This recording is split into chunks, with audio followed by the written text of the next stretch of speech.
Good evening everyone, welcome to our channel old school mentor. तो जैसे कि हमने प्रीवियस क्लास में थोड़ा सा पढ़ा था फर्स्ट यूनिट एंड मेजरमेंट के बारे में। उसमें हमने डिस्कस करा था कि किस तरह से हम फिजिकल क्वांटिटीज के एसआई यूनिट डिराइव कर रहे थे और फिर उसके बाद हमने डायमेंशनल फॉर्मूले भी डिराइव करे थे।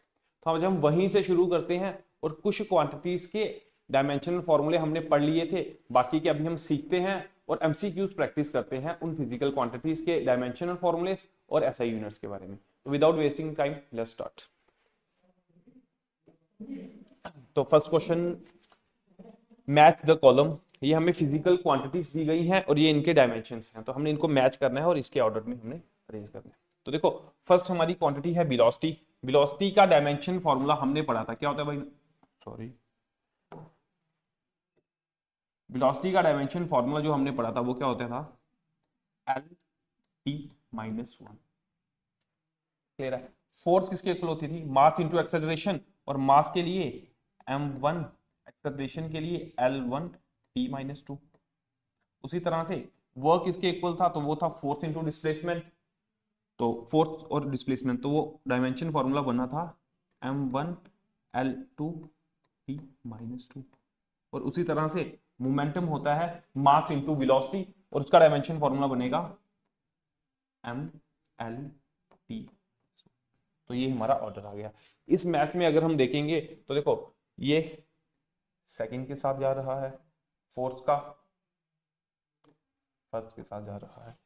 तो order second first, second first. तो एक और निकालेंगे, वर्क का है थर्ड से, और मोमेंटम का। तो हमारा जो ऑर्डर बन रहा है वो किस तरह से बन रहा है? 2 1 3 4, 2 1 3 4। ठीक है, तो दैट इज द क्लियर हुआ। तो ये सारे के सारे किस तरह से डिराइव करे हैं ये हमने प्रीवियस क्लास में सीखा था। तो जिन्होंने प्रीवियस क्लास नहीं देखी थी वो एक बार जाके वहां पे चेक कर लीजिएगा। वहां पे हमने सारे के सारे फिजिकल क्वांटिटीज और उनके डिराइव्ड फिजिकल क्वांटिटीज, सारे के सारे के एसआई यूनिट भी डिराइव करने की कोशिश करी थी, और फिर उसके बाद हमने डायमेंशन फॉर्मूला को किस तरह से बनते हैं उस तरह से डिराइव करी थी। तो इसका जो आंसर रहेगा वो रहेगा first A part. Second question है, which of the following is the value of 1 kilowatt hour of energy converted into joule। तो बेसिकली हमने क्या करना है, 1 किलोवाट और एनर्जी को कन्वर्ट करना है जूल में। ठीक है, तो देखो इसमें इस तरह के क्वेश्चन को हम क्या करेंगे, joule is an SI unit. ठीक है, यूल भी एक ऐसा यूनिट ही होता है एनर्जी का, और किलोवाट भी एक यूनिट है एनर्जी का, किलोवाट पर आवर है। ठीक है, तो देखो किलो में 1 का बना गया, किलो में होते हैं 10⁻³ ठीक है, वॉट का क्या यूनिट होता है? तो देखो वॉट इज एन ऐसा यूनिट ऑफ पावर। ठीक है, और पावर का यूनिट क्या होता था? देखो अगर हमने थोड़ा सा प्रीवियस देखोगे तो पावर किसके इक्वल होता है? Power is equal to work upon time. तो basically power is equal to work upon time, तो वर्क का यूनिट क्या होगा? जूल। और टाइम का यूनिट क्या होता है? सेकंड। क्लियर है? और तो देखो और को हमने भी किसमें कन्वर्ट करना होगा? एसआई में भी, क्योंकि ये क्या है? एसआई। तो एक और को अगर हम एसआई में कन्वर्ट करोगे तो एसआई यूनिट और किसका यूनिट है? टाइम का। तो SI unit of time is second. तो एक और में कितने सेकंड होते हैं? तो वो होते हैं 3600 सेकंड। क्लियर हुआ? तो ये बेसिकली हमने क्या करा, किलोवाट पर आवर को कन्वर्ट करा है जूल में। सेकंड के साथ सेकंड कैंसिल हो गया, तो यहां पे बचा हमारा 10⁻³ इंटू 3600 जूल। तो ये बन जाएगा हमारा ऑप्शन नंबर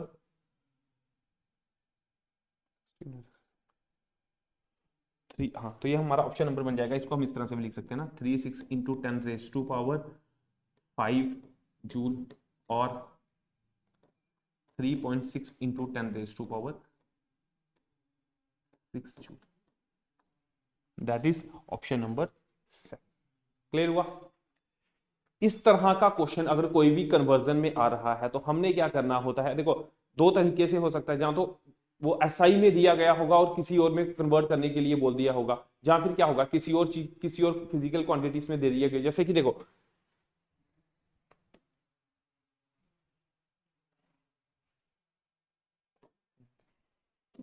अगर सीजीएस में हमें कोई यूनिट दे दिए गए, ठीक है, और उसको बोला दिया जाएगा कि किसमें कन्वर्ट कर दो, एसआई में। और इसका उल्टा भी हो सकता है, एसआई में दिए गए होंगे तो किसमें कन्वर्ट कर देंगे हम, सीजीएस में। तो इसमें बेसिकली हमने क्या करना होता है कि जो सीजीएस का यूनिट होगा उसको देखो, जैसे कि सीजीएस में हमारा लेंथ को हम मेजर करेंगे सेंटीमीटर में, और एसआई में हमें पता है कि हम लेंथ को किसमें मेजर करते हैं, मीटर में। ठीक है, तो अगर हमें सीजीएस में कोई बोल देगा कि 100 सेंटीमीटर है तो उसको हमने मीटर में कन्वर्ट करना है, तो बेसिकली हमने क्या करना होता है, उसको डिवाइड बाय कर देना है। उसको क्या कर देंगे, डिवाइड बाय। 1 सेंटीमीटर में कितने मीटर होते हैं, तो हम बोलेंगे डिवाइड कर देंगे 100 से, तो वो बेसिकली क्या हो जाएगा, मीटर में कन्वर्ट हो जाएगा। क्लियर हुआ। तो जिस तरह से इसका सीजीएस में सेंटीमीटर में दिया था और इसमें हमने किसमें कर दिया, मीटर में। जैसे कि मास को अगर हम सीजीएस में देखेंगे तो वो किसमें दिया जाएगा, हमें ग्राम्स में। और यहाँ पे ऐसा यूनिट में मास किसमें होता है हमारा, केजी। तो हमने कुछ नहीं करना है, ग्राम को किसमें कन्वर्ट कर देना है, केजी। क्लियर हुआ, बाय डिवाइडिंग इट बाय 1000। और अगर हमने केजी को ग्राम में कन्वर्ट करना होगा तो क्या कर देना है, उसको मल्टीप्लाई कर देना है 1000 के साथ। आगे ऐसे कि जैसे एमसीक्यूज की प्रैक्टिस करेंगे तो इस तरह का कोई एमसीक्यूज आएगा, वहां पे ये कंसेप्ट और क्लियर हो जाएगा। ठीक है, ये क्लियर हुआ। Third, which of the following is a correct between, देखो ये क्या है, एंगस्ट्रॉम, और ये क्या है, नैनोमीटर। तो हमने रिलेशन बनाना है एंगस्ट्रॉम। एंगस्ट्रॉम किसका यूनिट होता है, लेंथ का। Angstrom is a unit of length, length major करने के काम आता है। और नैनोमीटर भी किसका यूनिट होता है, लेंथ का। तो बेसिकली दो फिजिकल क्वांटिटीज दी गई हैं, एक ही फिजिकल क्वांटिटीज है पर दो उनके अलग अलग यूनिट्स हैं। ठीक है, तो हमने उन दोनों में क्या बनना है, रिलेशन बनाना है। हमें पता है एंगस्ट्रॉम किसके इक्वल होता है, 10⁻⁻⁻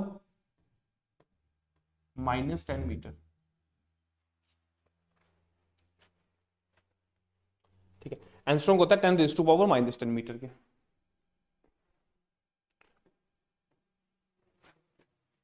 और नैनोमीटर होता है 10⁻⁻⁹ के।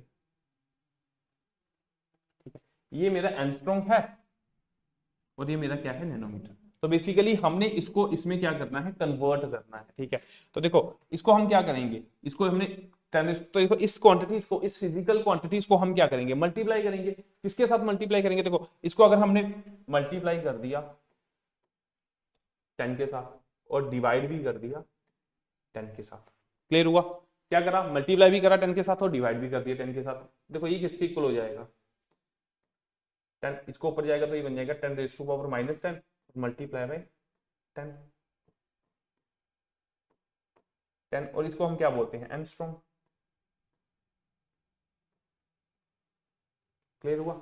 हमने क्या करा, एक नैनोमीटर को लिया, उसको किसमें, किसके साथ मल्टीप्लाई करा, 10 के साथ और डिवाइड भी कर दिया 10 के साथ। तो हमें जो मिला वो क्या मिला, 10 तो वो बन गया मेरा 10 एंगस्ट्रॉम। तो जो 1 नैनोमीटर है वो किसके इक्वल होता है, 10 एंगस्ट्रॉम के इक्वल। क्लियर हुआ।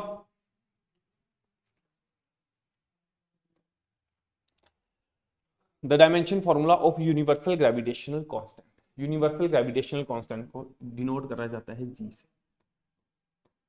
ठीक है, ये बेसिकली फोर्स, न्यूटन ने जब फोर्स को डिफाइन करा था तो उस समय उसने ये कांस्टेंट यूज करा था। ठीक है, तो बेसिकली हमने ये पढ़ना है आगे जाके, पर इसका जो ऐसा यूनिट है वो हम अभी कैलकुलेट कर लेंगे। ठीक है, देखो न्यूटन ने डेफिनेशन दी थी कि जो फोर्स है वो डायरेक्टली प्रोपोर्शनल होती है product of masses and inversely proportional to the square of distance between them. Clear है। इस प्रोपोर्शनलिटी साइन को रिमूव करने के लिए हमने एक कांस्टेंट, या फिर न्यूटन एक कांस्टेंट दिया था, तो उसे हमने क्या बोलते हैं, यूनिवर्सल ग्रेविटेशनल कांस्टेंट। तो वो बेसिकली हमसे इसका ऐसा यूनिट कैलकुलेट करने के लिए बोल रहा है। लर्न हम करेंगे तो कितनी देर लर्न रह सकता है, 2 दिन, 10 दिन, 15 दिन, पर हम डिराइव करेंगे तो इजिली इसको डिराइव करा जा सकता है। देखो जी को निकालना है तो ये किसके इक्वल आ जाएगा, F R square divided by m1 और m2। ऐसा यूनिट। एफ क्या है फोर्स, आर क्या है डिस्टेंस, एम और एम टू, एम वन और एम टू क्या है मासेस। तो फोर्स का डायमेंशन फॉर्मूला क्या बनेगा, M one L one T minus two. Clear है। उसके बाद डिस्टेंस है तो क्या बन जाएगा एल स्क्वायर, और उसके बाद मासेस है तो क्या बन जाएगा M square. M one into M two दोनों ही मासेस हैं तो उनके लिए क्या आ जाएगा एम स्क्वायर। तो ये बन जाएगा आपका एम वन, और ये जब ऊपर जाएगा तो ये बन जाएगा minus two, L one plus two, और टी बन जाएगा माइनस टू। क्लियर है। तो इसको अगर आप कैलकुलेट करोगे तो देखो हमारे पास बचा क्या, तो जो इसका डायमेंशन फॉर्मूला है वो कितना बन गया M minus one L cube और टी माइनस टू। क्लियर हुआ। और it is in option number B.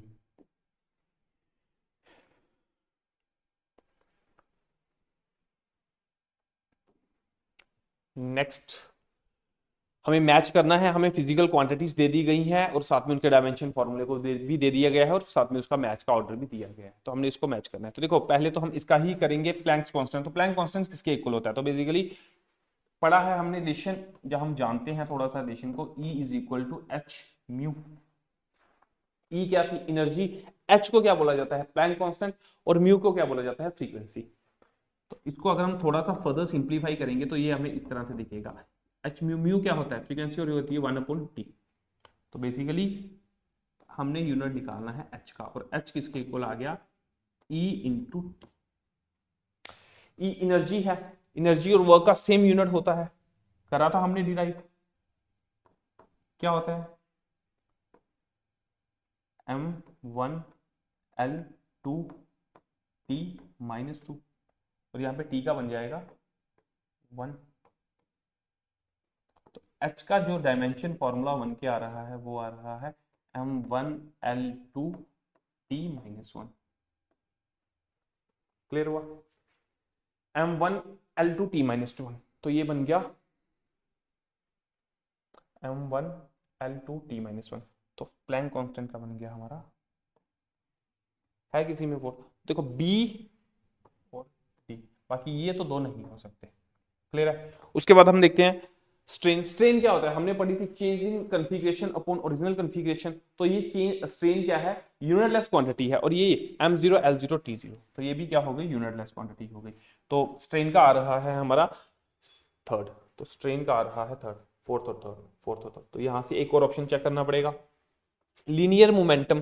ठीक है, तो लीनियर मोमेंटम का यूनिट क्या होता है, देखो लीनियर मोमेंटम होता है मास इंटू वेलोसिटी, पी से डिनोट करते हैं और होता है किसके इक्वल है मास इंटू वेलोसिटी। इसका डायरेक्ट यूनिट यहां से निकालेंगे, मास का यूनिट आ जाएगा m1, डायमेंशन फॉर्मूला आ जाएगा m1, और वेलोसिटी आ जाएगी l t minus one, l1 t minus one. Clear हुआ। तो ये है किसी ऑप्शन में m1 l t minus one, तो ये बेसिकली बन गया सेकंड, और इसका हमारा बन जाएगा। तो बेसिकली जो ऑर्डर हमारा बन रहा है वो क्या बन रहा है fourth third second first, fourth third second first. तो ऑप्शन बी ये हमारा करेक्ट आंसर रहेगा। क्लियर है। The dimension formula of wavelength charge and power of lens is respectively. तो इनमें से हमने डायमेंशन फॉर्मूला चेक करना है किस किसका, वेवलेंथ का, चार्ज का और पावर ऑफ लेंस का। तो वेवलेंथ, वेवलेंथ देखो वेवलेंथ है, तो बेसिकली वेवलेंथ क्या होती है the distance between two consecutive crust और ट्रफ्स। तो ये डिस्टेंस ही रहता है, तो इसका डिस्टेंस का जो डायमेंशन फॉर्मूला रहेगा वो क्या रहेगा मीटर, एल यूनिट मीटर होगा, और डायमेंशन फॉर्मूला क्या होगा L1 या फिर। क्लियर है। तो इसमें से बी और सी में एल है, उसके बाद हमारा चार्ज आ रहा है, और उसके बाद हमारा क्या आ रहा है पावर ऑफ लेंस। देखो चार्ज के लिए अगर हम कैलकुलेट करेंगे तो हमारे पास डायरेक्ट कोई चार्ज के लिए फॉर्मूला तो नहीं होगा, पर हमें पता है कि चार्ज के लिए कोई डायरेक्ट फॉर्मूला रहता है हमारे पास नहीं रहता है, पर हमें पता है कि इस तरह से आप देखते हो, नहीं तो डायरेक्ट फॉर्मूला से I is equal to Q by T. ठीक है, और I का यूनिट क्या रहेगा एम्पियर, और टी का यूनिट क्या रहेगा डायमेंशन फॉर्मूला में टाइम। तो जो इसका डायमेंशन फॉर्मूला बनेगा वो क्या बनेगा ए टी, और ये हमारा ये आ गया ए टी और ये भी ए टी ही है। तो हमें लास्ट पावर ऑफ लेंस का भी चेक करना पड़ेगा। तो power of lens P is equal to 1/f focal length.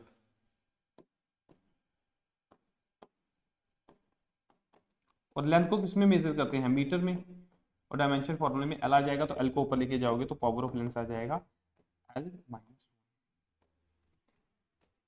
तो ये बेसिकली हमारा जो ऑप्शन नंबर बनेगा ये बन जाएगा हमारा ऑप्शन नंबर डी। क्लियर हुआ?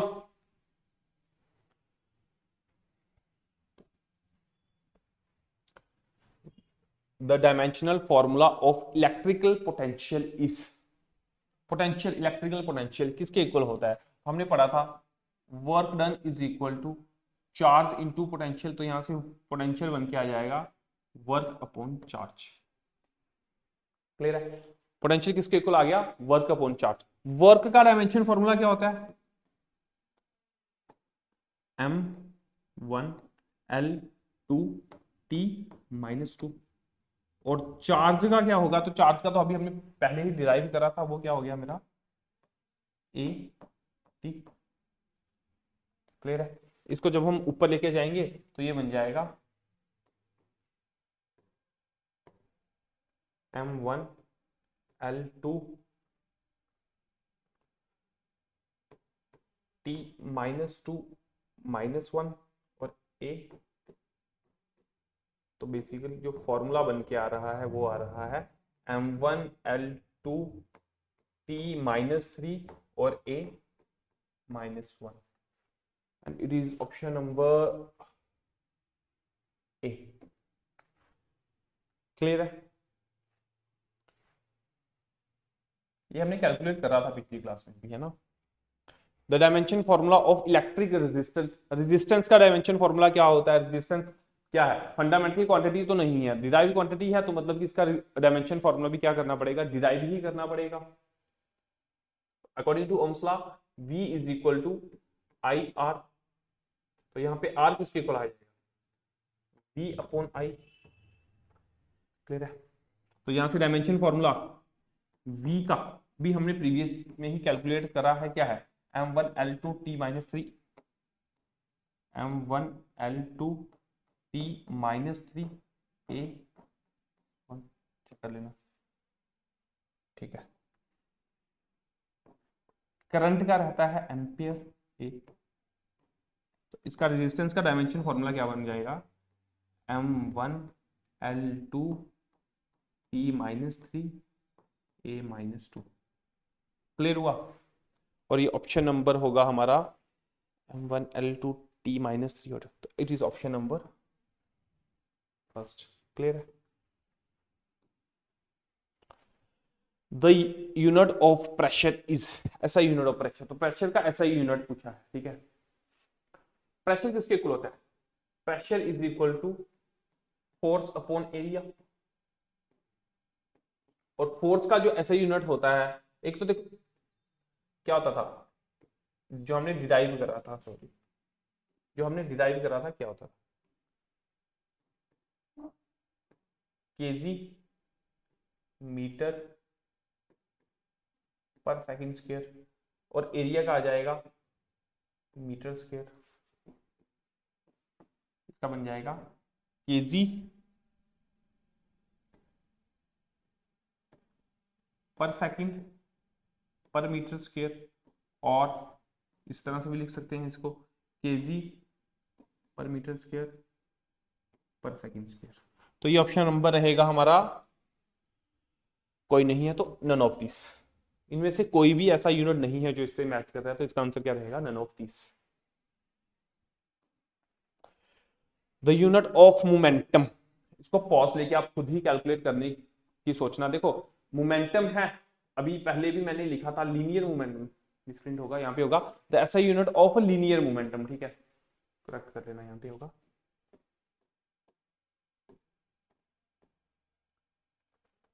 ठीक है? तो वो किसके इक्वल होता है? Mass into velocity. पॉज करके एक बार खुद कैलकुलेट कर लेना। ठीक है? क्या होगा? मास का क्या होगा? केजी, और वेलोसिटी का क्या होगा? Metre per second, and that is option number B. Clear हुआ? तो ये इस तरह से, ये सारे के सारे जो एमसीक्यूज हैं ये प्रीवियस ईयर क्वेश्चन से ही लिए गए थे। जैसे कि हमारे सीडीएस हो गया, एनडीए हो गया, फिर सीजीएल हो गया, रेलवे के पेपर हो गए, तो उनमें से ही हमने ये निकाल के लाए थे। तो इन बेसिस पे ही देखो, ये हमने थोड़ा सा पहले समझा हुआ था, तो अभी ये हमें थोड़े से इजी लग रहे हैं। ठीक है, तो इसी तरह से हम क्या करेंगे कि इनकी कंटिन्यूसली प्रैक्टिस करेंगे। आप एक दो बार प्रैक्टिस कर लोगे ना, तो फिर आपको ये सारी सारी चीजें इजी लगना शुरू हो जाएंगी। ठीक है, देखो अभी तक हमने जितने भी यूनिट्स डायमेंशन फॉर्मूले पढ़े, चाहे एसआई यूनिट पढ़े, वो सारे के सारे क्या थे, डिराइव्ड थे। हमने क्या करा था, उनको फंडामेंटल यूनिट से डिराइव करा हुआ था। देखो जैसे कि हम फोर्स का जब हम डिराइव करते हैं तो वो किस क्या निकल के आता है, ऐसा यूनिट आएगा हमारा केजी मीटर पर सेकंड स्क्वायर।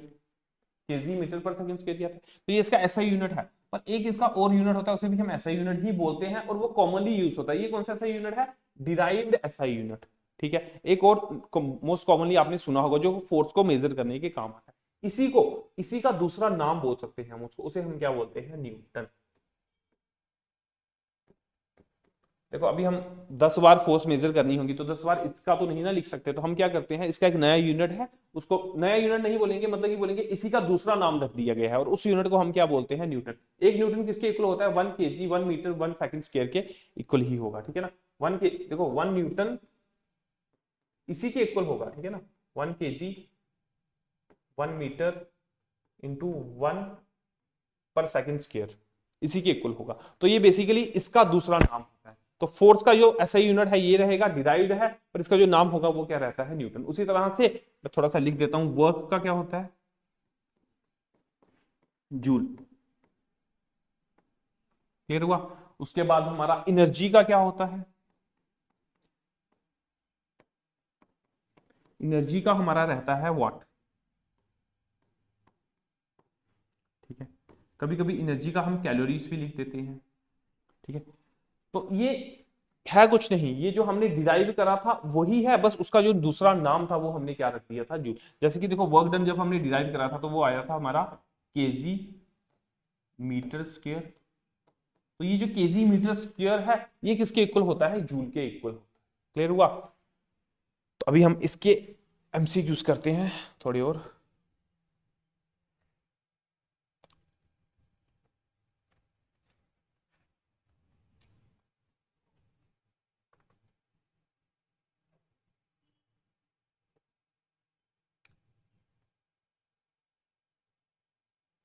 ठीक है, तो यहां से हम फर्स्ट एमसीक्यू से शुरू। ठीक है, विच of the following,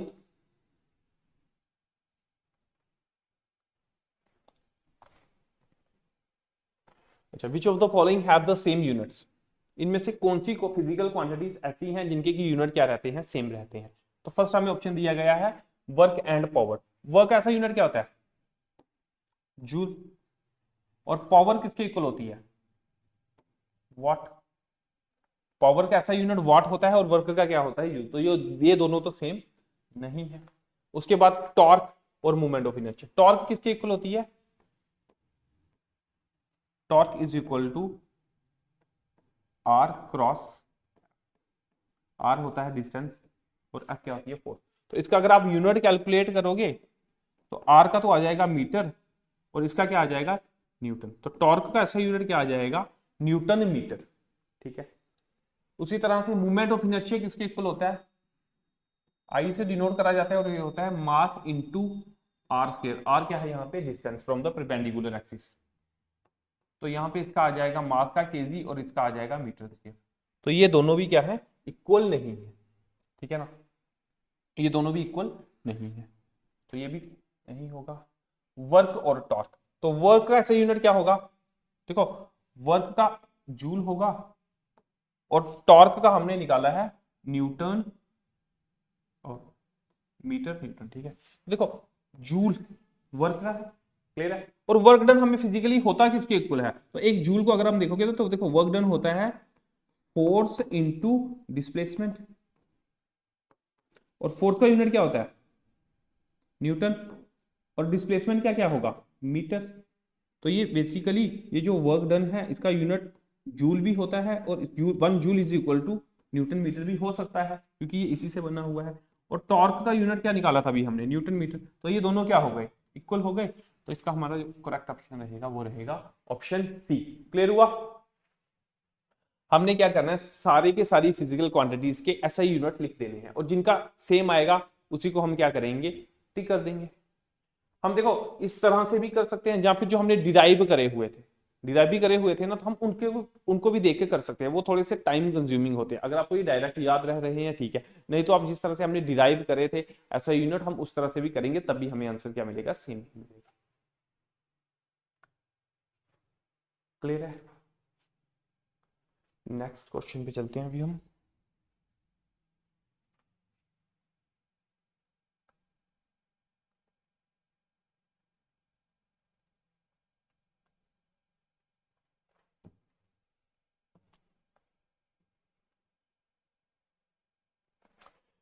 which of the following is a not a unit of length. इसमें से कौन सा ऑप्शन लेंथ को मेजर करने के काम में नहीं आता है।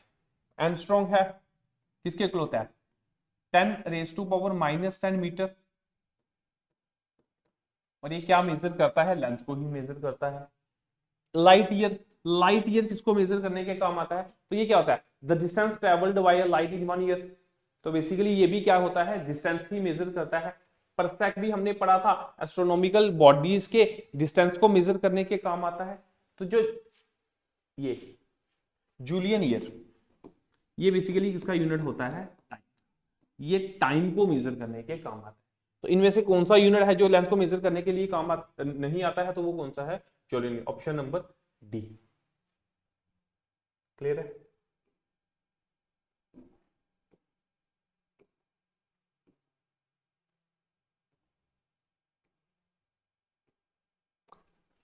Which is the most suitable unit for expressing nuclear radius. Nucleus के रेडियस को किसके टर्म्स में हम एक्सप्रेस कर सकते हैं। देखो माइक्रोन किसके इक्वल होता है, 10⁻⁻6 मीटर। ये जो मैंने लास्ट में प्रीवियस क्लास के लास्ट में जो टेबल दिखाया था वहां पे ये सारी की सारी चीजें मेंशन हुई थी, ठीक है। अभी भी हम इसको रिवाइज कर लेंगे। नैनोमीटर किसके इक्वल होता है, 10⁻⁻9 मीटर। फर्मी किसके इक्वल होता है, 10⁻⁻15 मीटर। और एक एंगस्ट्रॉम किसके इक्वल होता है, 10⁻⁻10 मीटर। रेडियस ऑफ न्यूक्लियस बहुत छोटा होता है, तो वो हमेशा ही किसमें मेजर करा जाता है, फर्मी में। कभी कभी फर्मी ऑप्शन दिया जाएगा, कभी कभी आपको क्या दे दिया जाएगा, 10⁻⁻15 मीटर। क्लियर हुआ। जब भी हम किसी भी रेडियस ऑफ न्यूक्लियस की बात करेंगे तो उसका जो यूनिट रहेगा, जो उसका मेजरमेंट का यूनिट हम प्रेफर करेंगे, वो क्या रहेगा, फर्मी। और अगर आपको एटम का यूनिट बोल दिया जाए कि एटम को किसमें प्रेफर करते हैं,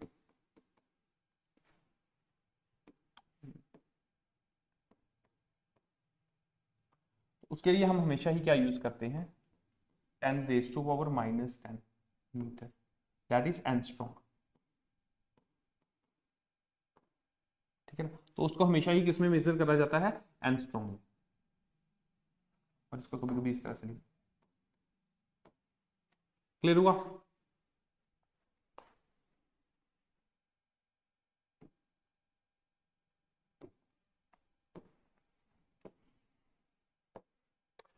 Curie is a unit of, curie किस चीज का यूनिट है, तो क्यूरी टेम्परेचर का यूनिट क्या रहता है, केल्विन। ऐसा यूनिट केल्विन होता है, और ऐसे सेल्सियस भी होता है कभी कभी। हीट क्या है, एनर्जी है, तो हीट का यूनिट क्या रहेगा, हीट और एनर्जी का यूनिट सेम ही रहेगा। और वो कभी कभी देखो हीट का कभी कभी जूल भी बोल सकते, सॉरी हीट का कभी कभी एनर्जी का वॉट होगा। हीट भी एक फॉर्म ऑफ एनर्जी है, और इसका मैक्सिमम प्रेफरेबल होता है कैलोरी। क्लियर है। और रेडियो एक्टिविटी, तो रेडियो एक्टिविटी का यूनिट क्या रहता है, क्यूरी। क्यूरी एक साइंटिस्ट थी जिसने की रेडियो एक्टिविटी डिस्कवर करी थी, तो जो रेडियो एक्टिविटी का यूनिट रहेगा वो क्या रहेगा, क्यूरी। पर हाँ, रेडियो एक्टिविटी का क्यूरी यूनिट तो है, पर ये इसका एसआई यूनिट नहीं है, ये इसका एसआई यूनिट नहीं है। ठीक है।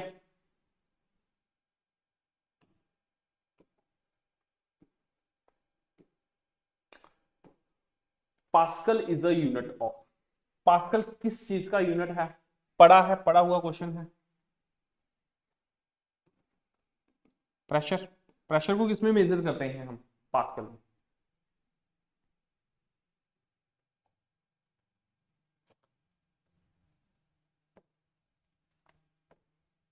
विच of the following pair is incorrect?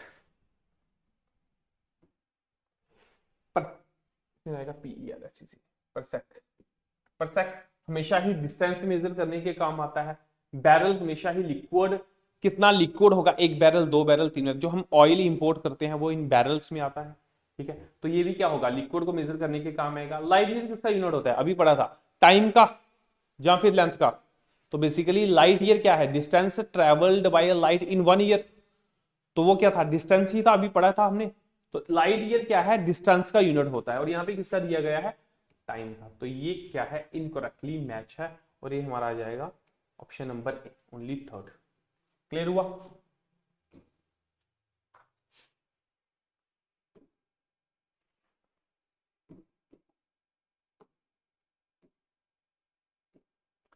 Faraday is a unit of capacitance. Sorry.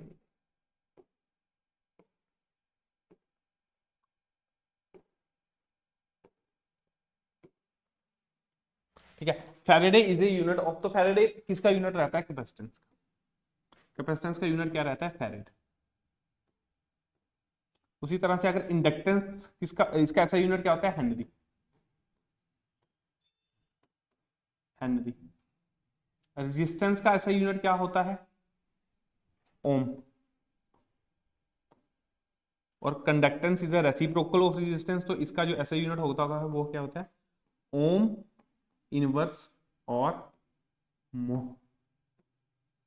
Clear है? तो ये इसके ऐसा यूनिट रहते हैं। ये हम फर्स्ट यूनिट होता है हमारा 12th का, जहां फिर जो आपके सिलेबस में इलेक्ट्रोस्टैटिक्स से जब हम डील करेंगे तो तब इन क्वांटिटीज को पढ़ेंगे, इनके फिजिकल इंटरप्रिटेशन को पढ़ेंगे, और तब भी हम इनके यूनिट को एक बार फिर से देखेंगे। ठीक है ना?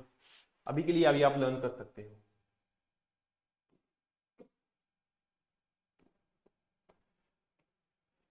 Which of the following pairs of physical quantity may be represented in the terms of same unit? इनमें से कौन कौन सी फिजिकल क्वांटिटीज है जिनको कि हमने सेम यूनिट में रिप्रेजेंट कर सकते हैं? टेम्परेचर का यूनिट क्या रहता है?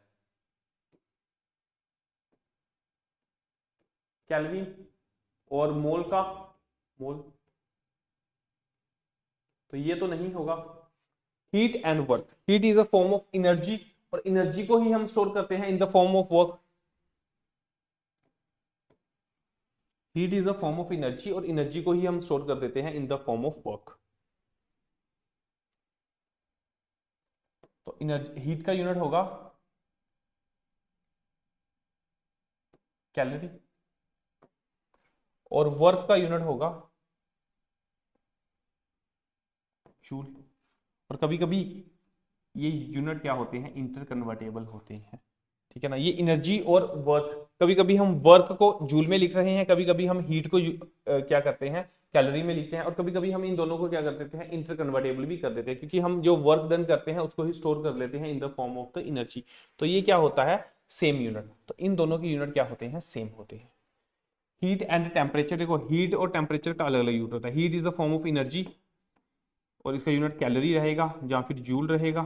और जो टेम्परेचर है उसको हमेशा ही केल्विन में मेजर करा जाता है। स्पेसिफिक हीट, स्पेसिफिक हीट भी हीट ही होती है, पर जो इसका यूनिट होता है, देखो अभी हम इसके लिए ऐसे इस तरह से समझ लेते हैं, अब बाद में इसको डिटेल में पढ़ेंगे। स्पेसिफिक हीट होती क्या है?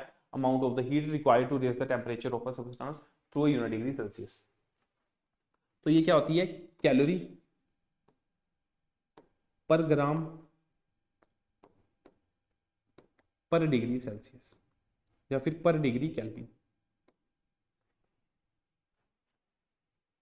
ठीक है? और हीट क्या है?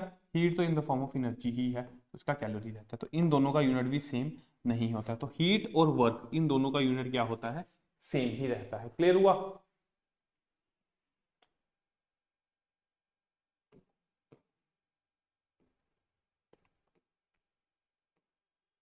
Potential is measured in, potential किसके इक्वल होता है? अभी हमने पढ़ा था ना, इलेक्ट्रोस्टैटिक पोटेंशियल किसके इक्वल होता है? वर्क डन किसके इक्वल था? Charge into potential. तो पोटेंशियल किसके इक्वल आ जाएगा? Work upon charge. और वर्क का यूनिट जूल और चार्ज का यूनिट कूलम। तो बेसिकली ये किसके इक्वल आ गया, जूल पर कूलम। तो ऑप्शन नंबर सेकंड। वाट किसका यूनिट होता है, पावर का। जूल किसका होता है, वर्क का। न्यूटन इंटू सेकंड किसका यूनिट होगा, न्यूटन किसका है, फोर्स का। और इंटू सेकंड किसका है, टाइम का। तो फोर्स इंटू टाइम किसके इक्वल होती है, इंपल्स। क्लियर है।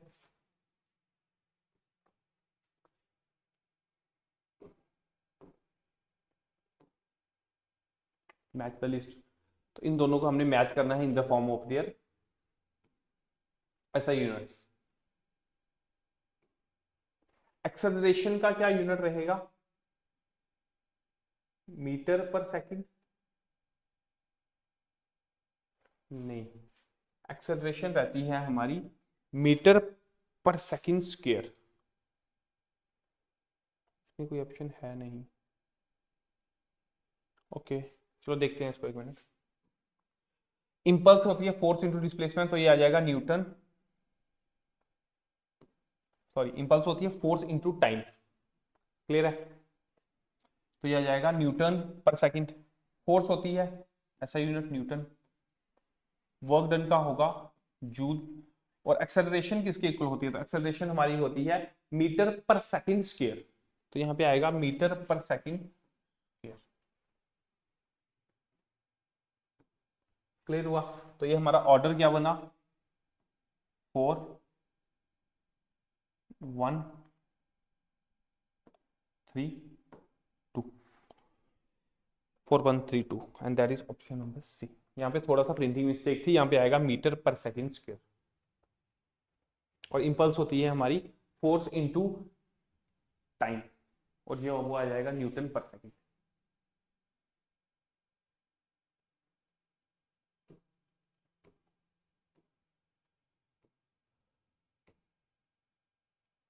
इसको हमने मैच करना है फिर से यूनिट को। जूल, जूल किसका यूनिट होता है, वर्क का, अभी ही पढ़ा है। एम्पियर किसका यूनिट होता है, करंट का। वाट किसका यूनिट होता है, पावर का। वोल्ट किसका यूनिट होता है, पोटेंशियल डिफरेंस का।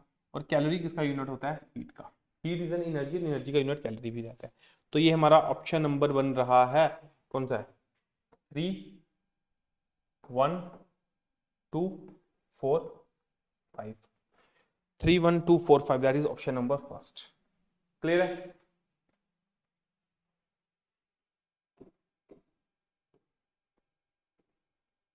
Which of the following physical quantities have the same dimension? इनमें से किसका डायमेंशन फॉर्मूला सेम है। वर्क, देखो यहाँ पे हम डायरेक्टली हमें दिख रहा है कि वर्क डन और एनर्जी का ही सेम होगा। क्यों, क्योंकि देखो वर्क को ही हम किसकी फॉर्म में स्टोर करते हैं, एनर्जी की फॉर्म में। बाकी वर्क और पावर अलग अलग क्वांटिटीज हैं, मोमेंटम और एनर्जी अलग अलग क्वांटिटीज हैं, फोर्स और पावर क्या है, अलग अलग क्वांटिटीज है। तो हम पहले इसी का चेक करते हैं। तो देखो वर्क का अगर आपको याद होगा तो वो किसके इक्वल होता है, m1l2t-2। और एनर्जी का भी क्या होता है, सेम ही होता है, और वो किसके इक्वल होता है, m1l2t-2। तो बेसिकली ये दोनों सेम ही फिजिकल क्वांटिटीज को क्या कर रहा है, कंपेयर कर रहा है। और जब भी दो फिजिकल क्वांटिटीज अगर सेम होती हैं तो उनका जो ऐसा यूनिट होगा जहां फिर डायमेंशन फॉर्मूला होगा वो भी क्या रहेगा, सेम ही रहेगा।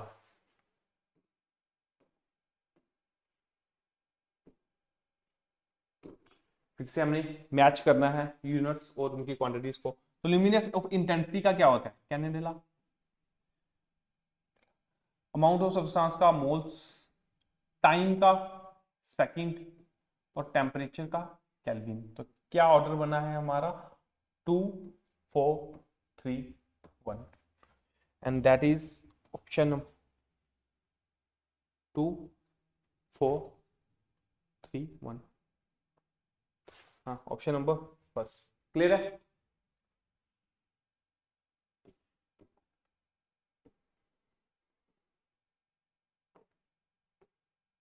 सीजीएस सिस्टम, सीजीएस सिस्टम में सी, जी और एस किसके लिए स्टैंड करता है। तो देखो सी सेंटीमीटर के लिए, जी ग्राम के लिए, और एस सेकंड के लिए। तो that is option number centimetre, gram और सेकंड। तो ऑप्शन नंबर डी। ठीक है, ये हमने लिखा हुआ है। What is the SI unit of volume, volume को किसमें मेजर करा जाएगा, तो देखो किसी भी चीज का वॉल्यूम अगर हम क्यूब का ले रहे हैं तो वो भी आ जाएगा length multiply by breath multiply by height, या फिर अगर हम स्क्वायर का ले रहे हैं तो वो भी आ जाएगा side multiply by side multiply by side. तो बेसिकली 3 बार हमारा क्या आ रहा है, मीटर आ रहा है, लेंथ को भी मीटर में मेजर करेंगे, ब्रेथ को भी और हाइट में भी, उसी तरह साइड्स को भी। तो ये कितना आ जाएगा, metre cube, and that is cubic metre. Option number B. Clear है?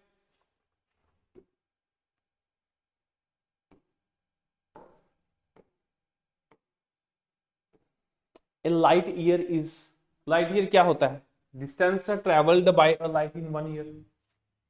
ऑप्शन नंबर सी रहेगा इसका आंसर। क्लियर है? लाइट ईयर क्या होता है, it is the distance travel by a light in 1 year. एक साल में लाइट कितना डिस्टेंस ट्रेवल कर रही है, और ये किसको मेजर करने के काम आता है, डिस्टेंस को। Option number C will be answer. Which of the following pair coincides the quantities having the same dimension। Basically इसमें यही पूछ रहा है कि किसके जो क्वांटिटीज हैं वो सेम है।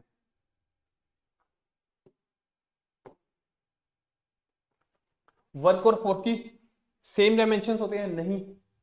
एंगुलर मोमेंटम और लीनियर मोमेंटम के सेम डायमेंशन होते हैं। स्पेसिफिक हीट और latest specific heat, angular momentum और प्लैंक्स कांस्टेंट। तो देखो आप इसको मैं इस तरह से पूछ देता हूँ।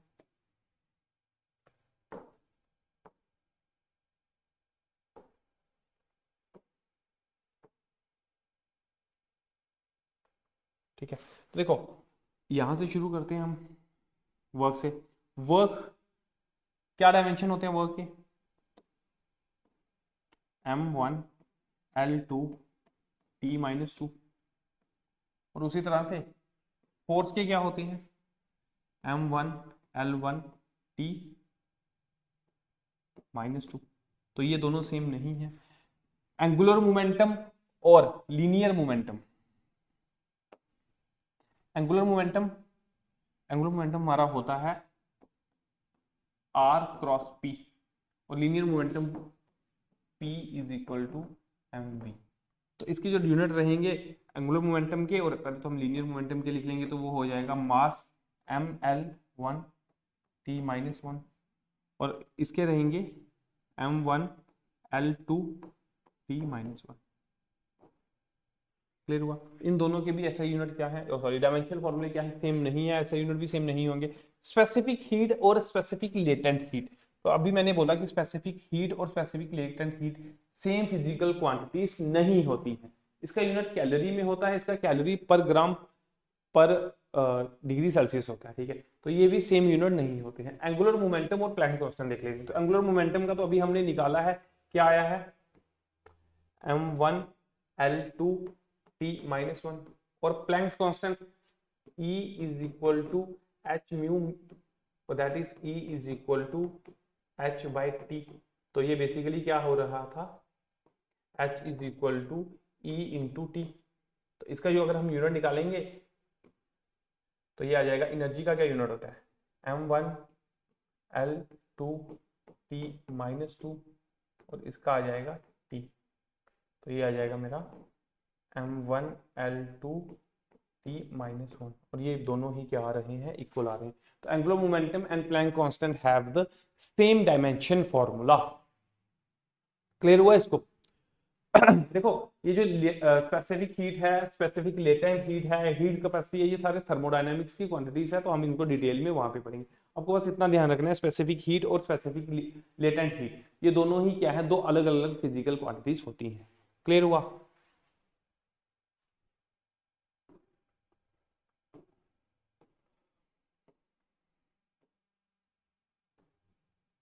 Which of the following is a dimension quantity? Dimension quantity, अच्छा सॉरी यहाँ पे मिस प्रिंट हुआ है, ये आएगा dimension less quantity. Which of the following is a dimension less quantity, इनमें से कौन सी क्वांटिटी ऐसी है जिसके कोई भी डायमेंशन नहीं होते हैं? स्ट्रेन क्या होती है, change in configuration upon original, change in length upon original length. इसमें भी हमने देखा था, इसका डायमेंशन फॉर्मूला क्या होता था, m0 l0 t0, इसमें कोई भी डायमेंशन नहीं होता था। एंगल भी डायमेंशन लेस क्वांटिटी होती है, इसका भी m0 l0 t0 होता है। रिफ्रैक्टिव इंडेक्स भी क्या होता है, डायमेंशन लेस क्वांटिटी होती है, तो इसमें भी कोई भी चीज नहीं आती है। तो इसका आंसर आ जाएगा ऑल ऑफ द अबव। ये तीनों की तीनों क्या है, हमारी डायमेंशनलेस क्वांटिटी।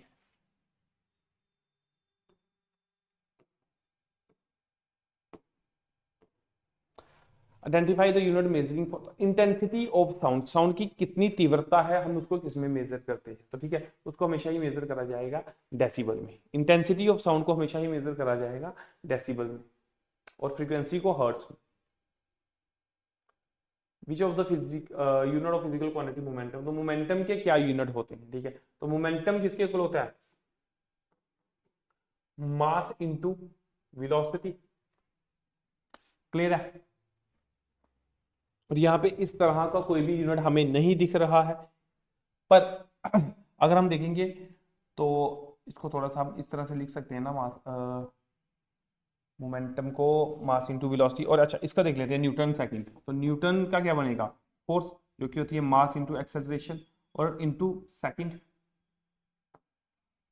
ठीक है। और एक्सेलरेशन को हम क्या लिख सकते हैं, मास वेलोसिटी अपॉन टाइम, और यहाँ पे इसका सेकंड ही है, ठीक है। तो यहां से इसका यूनिट देखोगे तो ये वेलोसिटी का क्या बनेगा, m, और इसका बन जाएगा, सॉरी एक मिनट रुकना,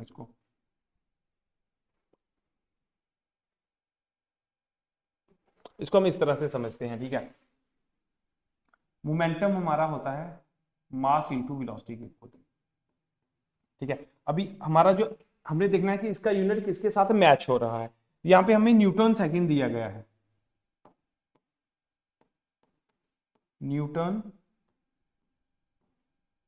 सेकंड, ठीक है। इस क्वांटिटी को, न्यूटन किसका यूनिट है, फोर्स, और सेकंड किसका यूनिट है, टाइम। क्लियर है। फोर्स को हम इस तरह से लिख सकते हैं, मास इंटू एक्सेलरेशन और इंटू टाइम, और ये किसके इक्वल आ जाएगा, मास वेलोसिटी अपॉन टाइम, एक्सेलरेशन इसी की इक्वल होती है, और ये आ गया टाइम। तो टाइम से टाइम कैंसिल हो गया, तो ये बेसिकली न्यूटन सेकंड किसके इक्वल बन रहा है, हमारा mass into velocity. Physical quantity की किसके इक्वल बन रही है, मास इंटू वेलोसिटी। देखो मास इंटू वेलोसिटी का अगर आप ऐसा यूनिट कैलकुलेट करने के लिए जाओगे तो वो किसके इक्वल बन जाएगा, मास केजी में और वेलोसिटी मीटर पर सेकंड में। और यहां से आप निकल के तो सेम ही क्वांटिटी आ रही है, तो इसका भी ऐसा यूनिट क्या होगा, केजी मीटर पर सेकंड। क्लियर है। तो इस तरह से इन दोनों क्वांटिटीज के फिजिकल यूनिट क्या हो गए, सेम हो गए। नहीं तो हम इसको देखो इस तरह से भी कर सकते हैं कि डायरेक्ट आप इसके न्यूटन का लिख लो, तो न्यूटन का क्या होता है, केजी मीटर पर सेकंड मल्टीप्लाई बाय टाइम का क्या हो जाएगा, सेकंड। तो ये भी किसके इक्वल आ रहा है, केजी मीटर पर सेकंड। तब भी ये क्या हो रहे हैं, दोनों ही सेम हो रहे हैं। क्लियर हुआ।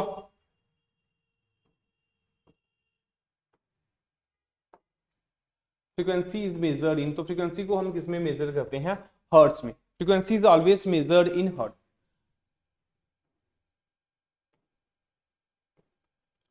What is measured in hertz, तो वो आ जाएगा फ्रीक्वेंसी। प्रेशर, प्रेशर के किसके यूनिट सेम रहते हैं, तो एंगुलर मोमेंटम तो होता है हमारा R cross P, oh sorry हाँ R cross P. Stress force upon area, force per unit area. और प्रेशर किसके इक्वल होता है, तो प्रेशर भी हमारा होता है फोर्स अपॉन एरिया। तो ये दोनों फिजिकल क्वांटिटीज क्या हो गई, सॉरी ये दोनों फिजिकल क्वांटिटीज क्या हो गई, सेम हो गई, प्रेशर और स्ट्रेस। तो इनका जो यूनिट होगा वो भी क्या होगा, सेम होगा। तो हम बोलेंगे कि इनमें से सेम किसका होगा, स्ट्रेस का।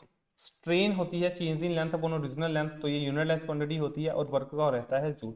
तो बेसिकली स्ट्रेस का ही किसके साथ मैच करेगा, हमारा प्रेशर के साथ।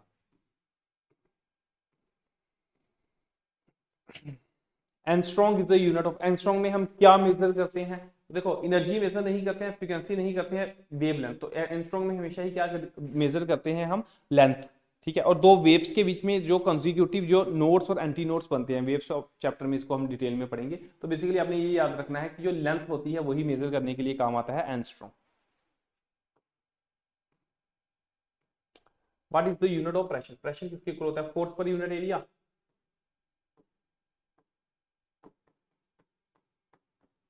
और फोर्स का यूनिट रहता है न्यूटन और एरिया का रहेगा मीटर स्क्वायर। तो इसका आंसर हो जाएगा first one, newton square metre. Clear हुआ? तो ये 25 एमसीक्यूज इस पार्ट के हमने कर लिए हैं। बाकी के जो एमसीक्यूज हैं वो हम नेक्स्ट क्लास में करेंगे। Okay, thank you.